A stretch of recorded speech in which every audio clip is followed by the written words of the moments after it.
You're listening to theoutdoorstation.co.uk. Hello and welcome back to another podcast here at the Outdoors Station on this beautiful, beautiful spring morn. Beautifully sunny, the grass is growing rapidly, I've had to cut it a couple of times already.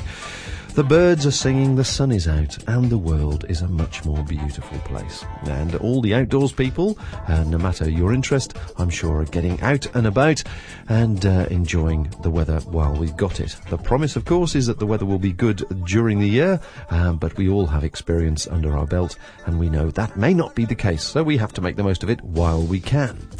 Now, talking of outdoor things looming, we, of course, have got the TGO Challenge looming, the 200-mile walk across Scotland with about 300 other people, and that's looming in May, and I look forward to catching up with some old friends and familiar faces on that trip.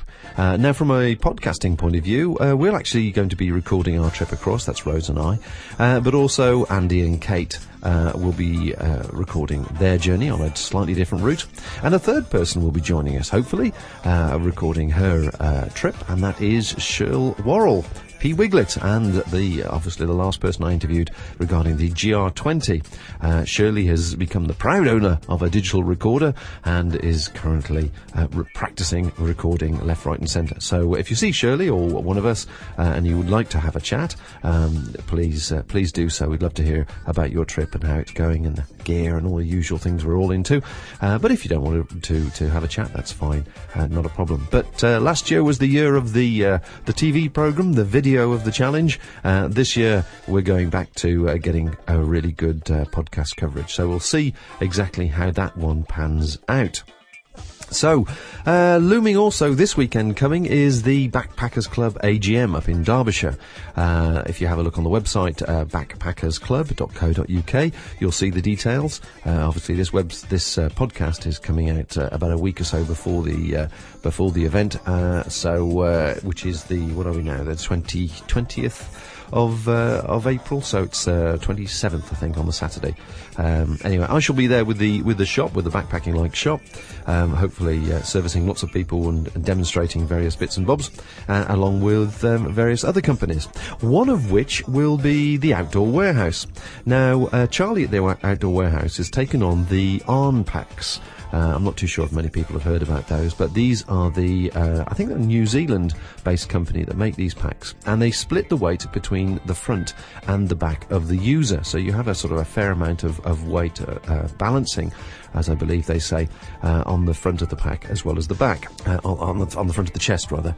So that'll be interesting to have a chat with him. Hopefully he can spend 5 minutes and tell me how they're being received, and obviously what they're like to use. But let's get back to this particular show, and we've got a good one for you. I think we're very pleased. We've got a good one for you, which I'm sure will entertain and amuse and give you some ideas.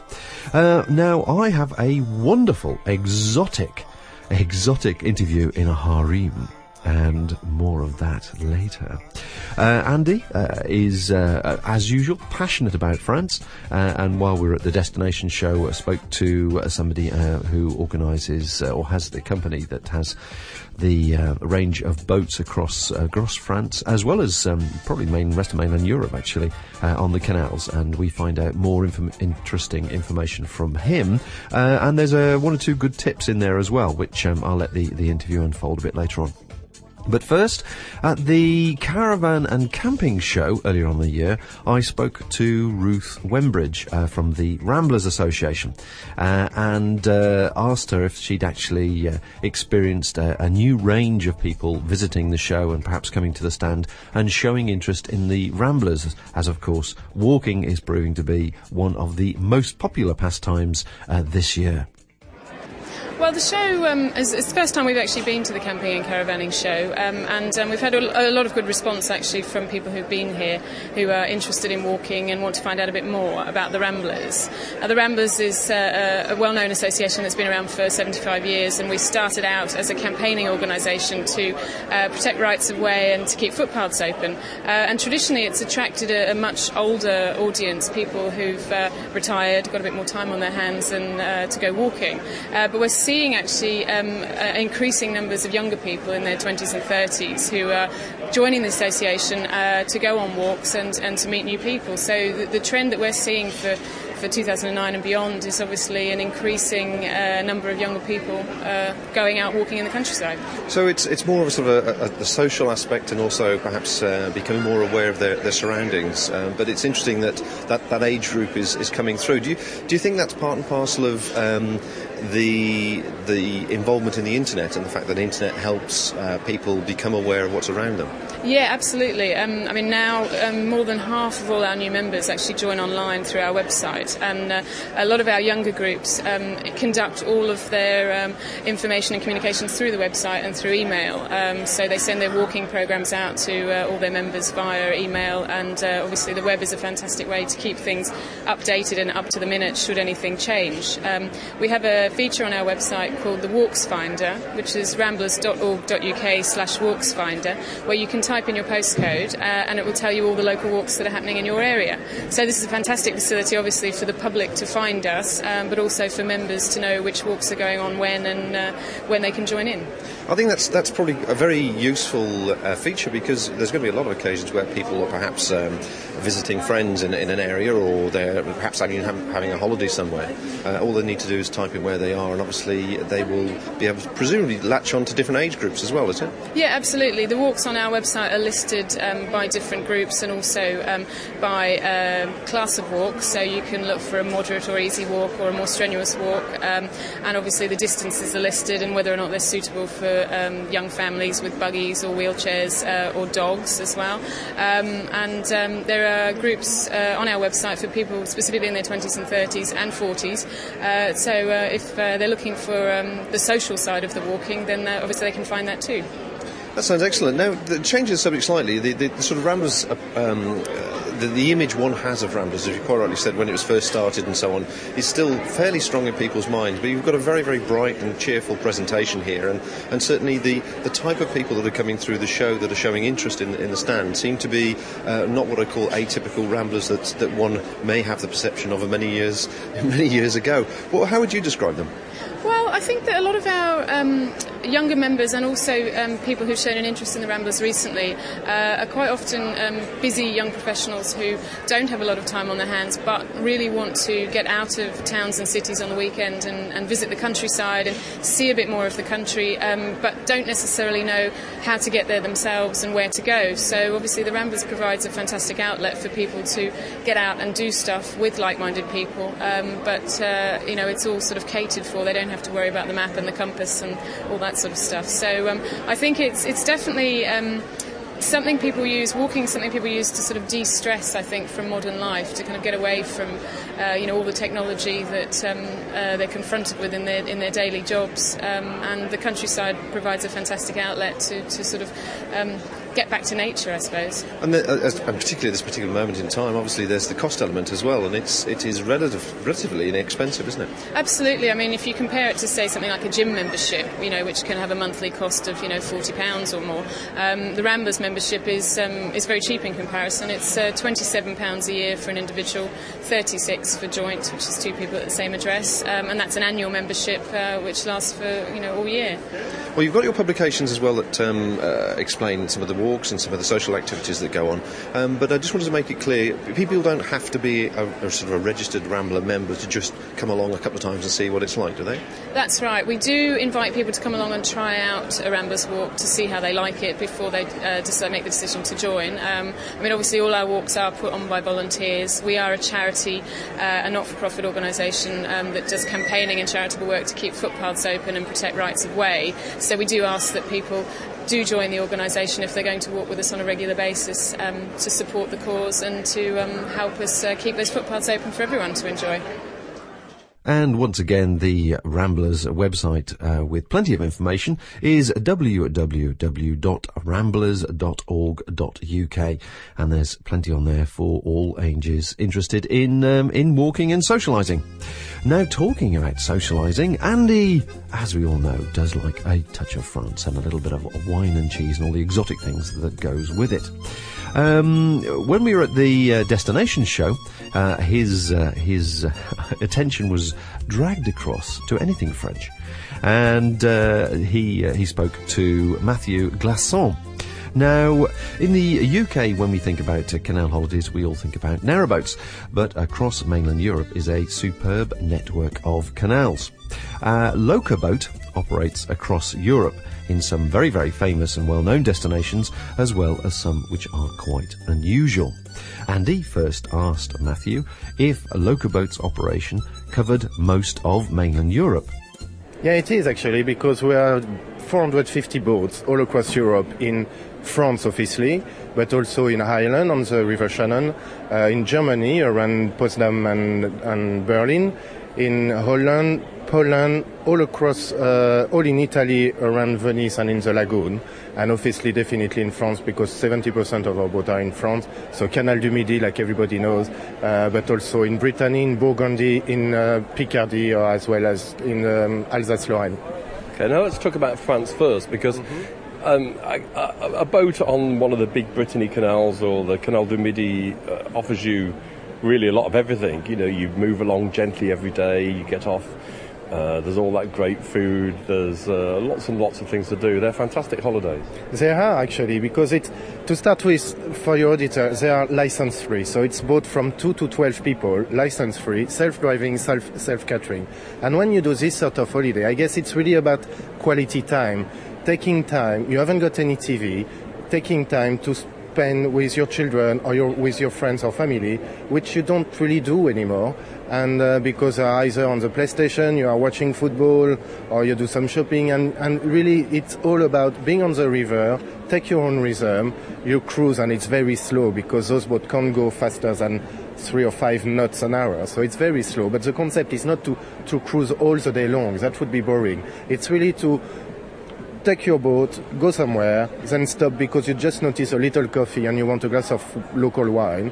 Then you go 1 hour later, you go in the local market, buy the fresh produce. So in France, you can imagine you have your fresh croissant, your fresh baguette, and all the veggie salad and everything, and cheese, and everything, like also wine, like in Alsace, in Burgundy, and even in Canal du Midi, because what people don't know is in Languedoc-Roussillon is the world's biggest producer. It's not Burgundy, it's not Bordeaux, it's not Australia or Chile, it's this south of France. Now, you make that sound very, very attractive as a holiday. Your boats here look very luxurious. Presumably they're fitted out with everything you'd ever want.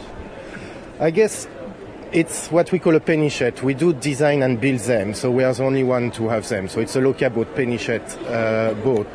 The difference with a narrow boat is they are, by definition, not as narrow, and they are quite large. So you have a lot of space for everything. You've got a full equipment kitchen, you've got a nice lunch, you can have a flying bridge with 2 steering wheels, so you can drive either indoor or outside, and you've got a nice patio outside. So it's very, very nice for family. And usually what people think, they think it's very expensive holidays. But actually, in this case, I've done a press release this week, and it ended up with a boat for 6 people. The week was about €28 per person per day. So it's really something very affordable for everybody. So that would compare very favourably with a gîte.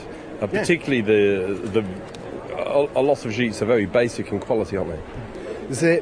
I can't say that, but I guess you can have all the range. So it depends on you and what you really expect when you book somewhere. I guess this sort of holidays, it's about quality time. It's your bedroom following you. You don't have to go somewhere. You just stop whenever you want. You can moor in the middle of the countryside in a field if you want. You can do it in France. And you just take your bicycle, which are on board, and just go do 1-2 miles on bicycle and discover an area which is absolutely stunning most of the time. So each boat comes with bicycles as well? You can come with your own bicycle, or you can hire some in the bay. So it's up to people. The thing is, we can't really impose different things, because actually people, some of them want to come by plane, and therefore they ask us to do the shopping for them, or some others want to come by car and bring all the stuff they would need. So it's very free, and people really do play it the way they want, really. Okay, now these are big boats and these are big canals, I mean much wider than we have in the UK. The actual task of navigating and driving these boats, is it difficult? No, it's very, very easy. Again, it's license free, so there is no stress about it.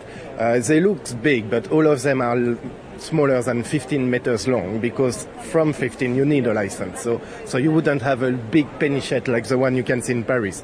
But the thing is, when you arrive on the base, there's always someone to welcome you and to introduce you to the boat, to show you how works the bathroom, the kitchen, where are all the fuse, everything, and also show you how to drive it. So what they do is they take the boat with you, show you how to drive, do like until the first log, and then say, oh, can you bring me back home? And then they can really see quickly if people can cope or not.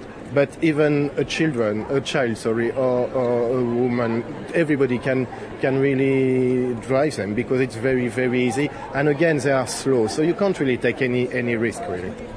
Okay, now, I guess a 2-week holiday on one of these things would be a fantastic break. But would it be worth going for a week?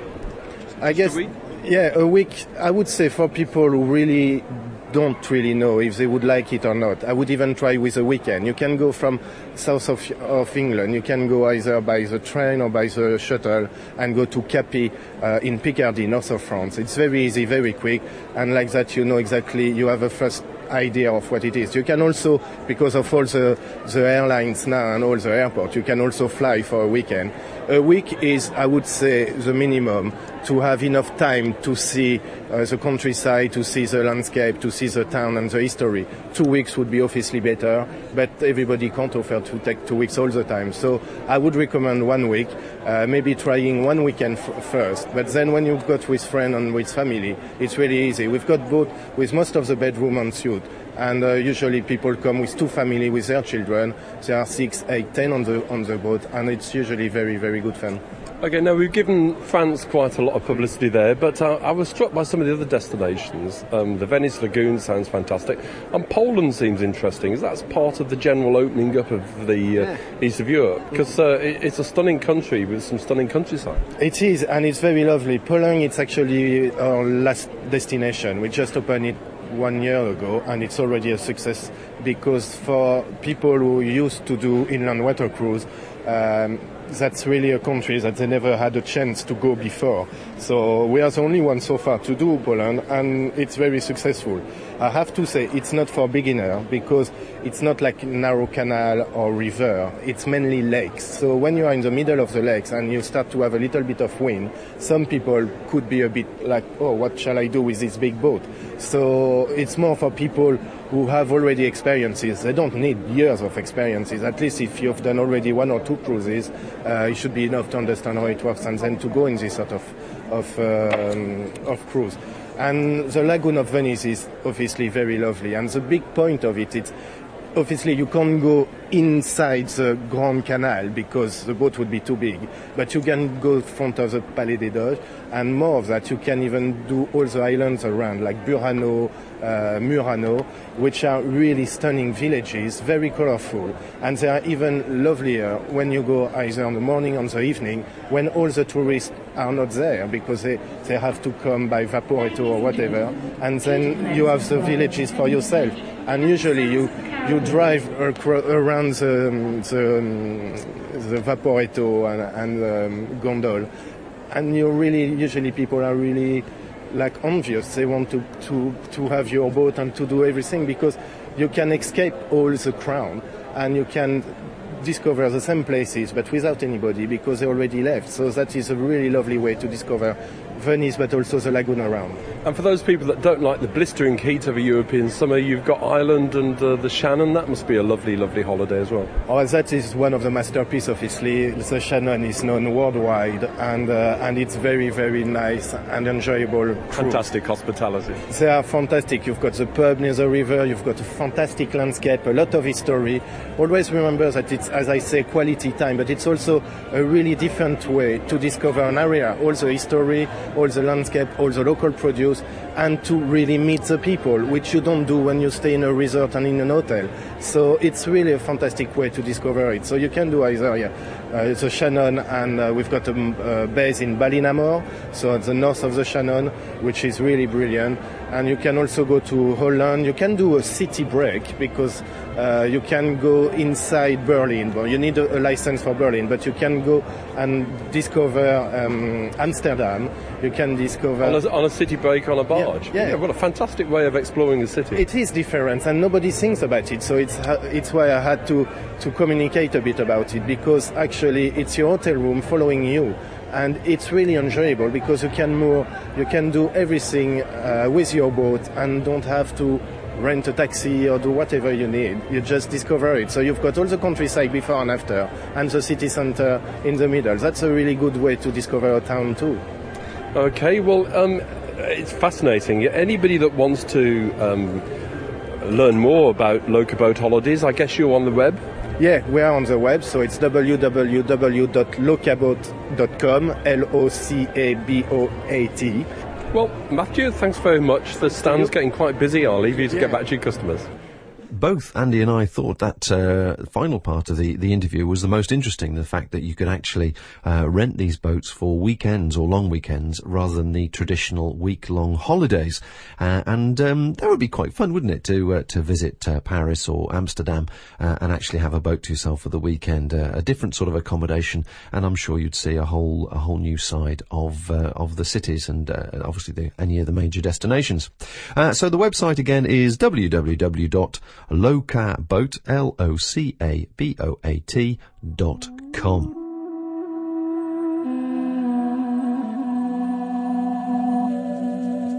And now let's move to something wildly exotic. Have you ever fancied having your own harem? Oh yes. And then you think about all the expense of upkeep of all those people and clothes and the bitchiness that would go on. It would just drive you nuts. Well, how about a harem just for a night? And rent a harem, in fact. There was a lovely display right in the middle of the destination show from Harem Nights. And it was a Bedouin tent for all intents purposes. You saw the traditional stands with all the usual posters and all the usual paraphernalia and people in smart clothes and whatever else.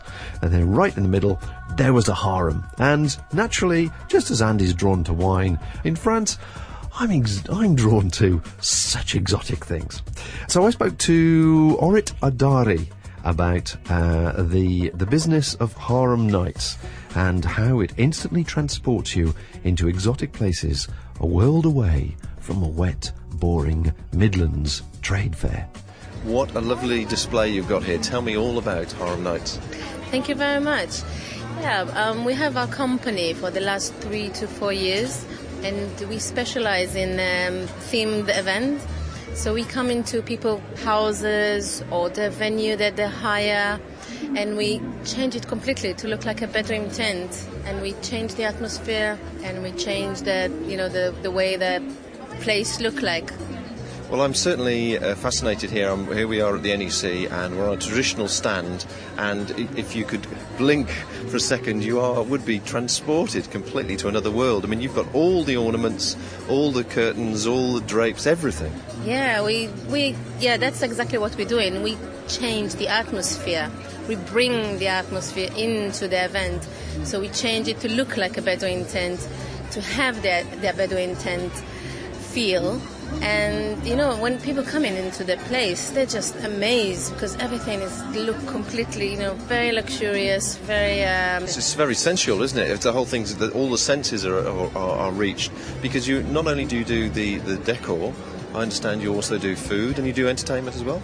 Yeah, we do the whole package, everything, same theme. So we come, change the whole place, bring the great atmosphere, and then during the evening itself, we'll bring the entertainment with belly dance, drumming, very energetic, very lively, and also we bring the food. So the food also very tasty, with a lot of, So give me an idea of the food then. What would somebody have for an evening's entertainment?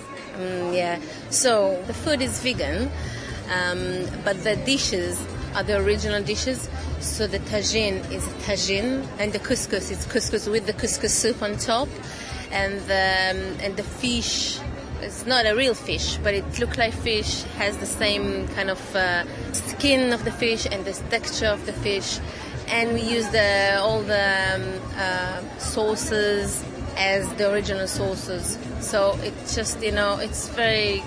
So something that really does attack all the senses. Then you have everything everything here.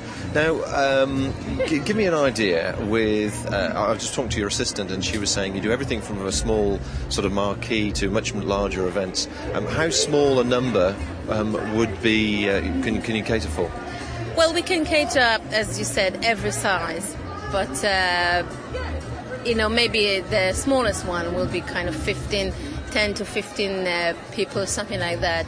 We go all the way, hundreds, thousands. We can cater any size of event. We do birthday parties, we do wedding, we do pre-wedding parties. And I was going to ask you that. What sort of parties have you done? What's been the biggest surprise for people when they've arrived? Well, the entrance.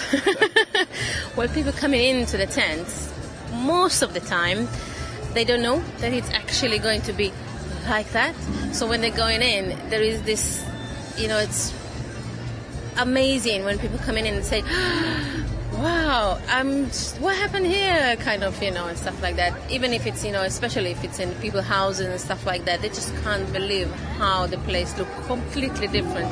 So relaxed and with a lot of kind of atmosphere into it. And what's been the most fun? A sort of a family party or a wedding party? What sort of has been the most lively group of people that you've been with? Any.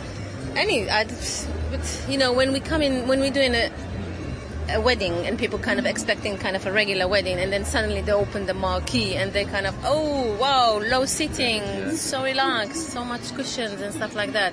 And then we bring the drumming circle and people kind of try, to drum. And it's, they feel kind of like a whole group playing, they're all laughing, they're all having fun. So everybody joins in. And the same with the belly dancing as well, I understand. The belly dancers, the audience join in with that? Yeah, belly dancer also, they join in. We have performance, we have belly dance workshop within the event. Kind of basic kind of steps, and then everybody join in, putting stuff on top like belly dance accessories. Just having fun, it's so nice. People, usually when you go into a regular event, people just need to drink something in order to have fun. With us, they just need to walk in, and immediately they're having, they're so relaxed and enjoying themselves. It's a great idea, and I wish you great success with it. Obviously, it's building over the last 3 years anyway, so that's testament to just how successful it has been. What are the starting prices though for something like this, from the smallest? What price do you start from? Just so if somebody's having a big birthday party or a big wedding or a social event, they want to really pull all the stops out and show off to the neighbours. What sort of money are we talking about? Yeah, so the smallest will be about 495, about the 500 region for the small one. But the thing is, we can do different setups. So we kind of walk in within the people budgets. Because we can take seats off, we can take seats in, we can have, instead of 2 marquees, we can have 1 marquee, we can play around. Because for us, what's important is that the people will get what they want and enjoying that. So it also need to be within the budget, of course. Fantastic. Well, thank you very much indeed for your time, and I'm really relaxed here, sitting here with my low table and low cushions. I don't think I can actually get up. And the mint tea is already coming to you. Lovely. Thank you. You're welcome. Well, my thanks to the guests on this show for making it so varied and interesting. Ruth Wembridge, Matthew Glasson and Orit Adari, and of course Andy for his assistance in putting the show together. I think I hope you found that quite a wild mix and give you a few ideas for things that you could do either in the UK or obviously over in mainland Europe. I think that weekend on a boat really does strike home for me. Well, now it's back to choosing gear for me for us rather for the TGO challenge. My objective this year, if I can do it, is trying to get down the capacity of my pack and take a 50-litre pack rather than the normal 65 litre pack. So I'm working away at that. I know the same thing has been going through Andy's mind on his blog. Must be this way. You must know Andy's blog. There is he's deliberating over what gear to take for the TGO challenge. Once again, trying to keep the weight down, but obviously balance it with the comfort factor and the enjoyment as well. Well, that pretty well brings this particular one to a close. I keep saying that we'll look at the gear that we're going to be taking and do a review at some stage, but time seems to be running away with me with things generally at the moment, and I'm doing my best to try and keep these podcasts on a semi-regular basis to keep everybody entertained and informed and inspired, and that's what they're all about, to be inspired to get out there and enjoy the fine weather and our beautiful country while we can. So on that note, I'm going to stop this recording now and start editing and putting it all together. You should hopefully be enjoying this by the end of this afternoon, and perhaps I will see you up at the Backpackers Club, if not perhaps on the TGO Challenge, and if not, perhaps up some hill somewhere having a good walk. All the best now, take care, and don't forget to get out and enjoy this weather. Bye for now.